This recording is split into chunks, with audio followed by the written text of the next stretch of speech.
Morista! Katsotaan tällä videolla Fitnord sähköpyörien nopeusanturin tarkistus. Fitnordin sähköpyörissä, mistä meiltä löytyy keskimoottori, niin keskimoottorin nopeutta mitataan yleensä tämmöisellä nopeusanturilla. Tätä nopeusanturia esimerkiksi ei ole sähköpyörissä, missä meillä on moottori tuolla takavanteessa. Siellä nopeus tehdään tai tarkistetaan vähän eri lailla. Eli Fitnordin malleissa meillä on keskimoottoria löytyy kaikista 500 malleista ja siitä oikeastaan ylöspäin siellä on 900 ja tonninenkin.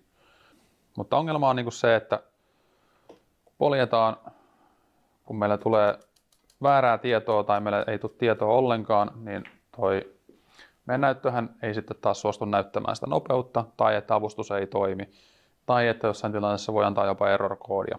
Yksi tämmöinen ongelmakohta voi olla tämä, että meillä on täällä vanteella on anturi, mikä mittaa täällä vanteella olevaa magneettia.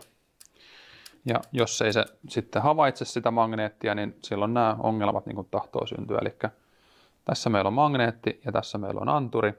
Meillä löytyy täältä anturilta löytyy tuosta nyt esimerkiksi tuommoinen kolmio. Meidän pitäisi saada sitten tämä magneetti osumaan tuohon kolmioon. Eli tässä tapauksessa nyt niin kuin pyörä ei tunnista, että tämä vanne pyörii. Me tarvitaan se tieto, että tuo moottori ei nyt sitten ohjaa ihan väärin. Tai että meillä on tilanne, että moottori avustaa, vaikka se ei saisi avustaa. Niin mitä meidän pitää nyt oikeastaan yksinkertaisesti tehdä, on tarkistaa, että tämä magneetti, jos se on nyt vaikka vääntynyt tällä sivuttain, se on ihan linjalla, tai se on vääntynyt sivuttain, tai sitä ei edes ole.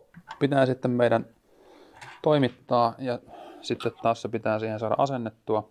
Nyt me ollaan koko lailla tuossa kolmion kohdalla, ja sitten ihan tämmöisellä tauttapäisellä ruuvarilla asennetaan toi magneetti tuohon.